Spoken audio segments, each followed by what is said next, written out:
Hi, I'm Alan Huot from Wildlife Control Supplies, and I'd like to talk to you a little bit today about the WCS Tube Trap.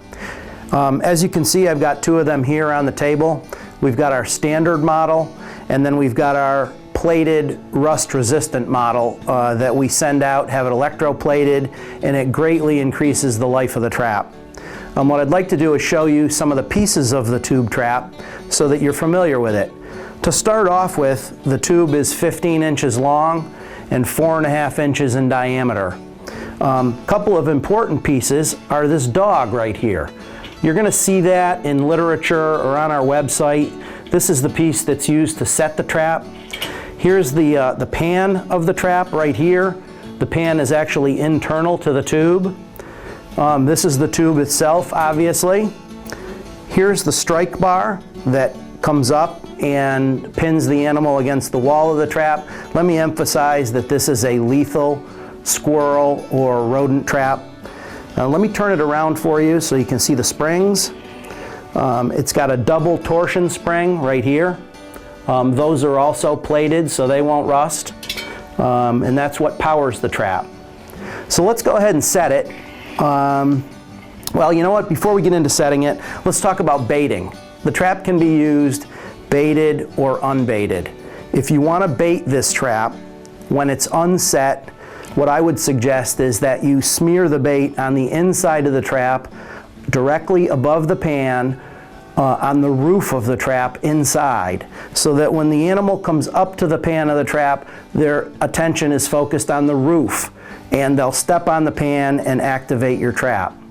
You can also put a piece of hardware cloth over one end and have the animal only come in from the opposite end of the tube for a baited trap as well. If you want to use it in an unbaited manner, just place it in a gutter, screw it to the side of a house, and we provide holes for that. What rodent doesn't want to run through a tube? So let me go ahead and set it for you. It sets very easily. As you can see, I've got the tube on a firm surface. I like to wear gloves. I place my hands on the skin of the trap with my thumbs on the strike bar that we talked about earlier. I'm going to press down the strike bar, okay, and holding it firmly, I'm going to put the dog over the strike bar and lift up the pan. That's all it takes to set this trap. You can see right here, the dog is over the strike bar and has engaged the pan. Now let me lift the tube up so I can get a shot internal to the trap so that you can see what it looks like inside. Now that's what the rodent is going to see, the squirrel, the weasel, you name it, is going to see, Norway rat is going to see when they run through this tube.